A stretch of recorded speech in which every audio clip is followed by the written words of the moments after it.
Assalamu alaikum wa rahmatullahi wa barakatuh. Thank you so much, Charles and Iqra, for putting this beautiful event together. It's great to see you all. Adam, thank you so much for your guidance throughout since I started going in House of Commons. And thank you all for always coming behind us, supporting us, and especially Iqra and Charles.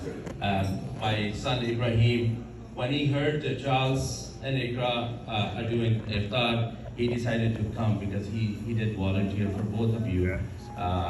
So with that, thank you so much for having us, and great to see you all. Assalamu alaikum. It's time, and I would like to call up Imam Saleemi, please, to do a final prayer before we commence. And again, on behalf of Iqra, myself, and our colleagues, thank you for being here. Ramadan Mubarak, everyone.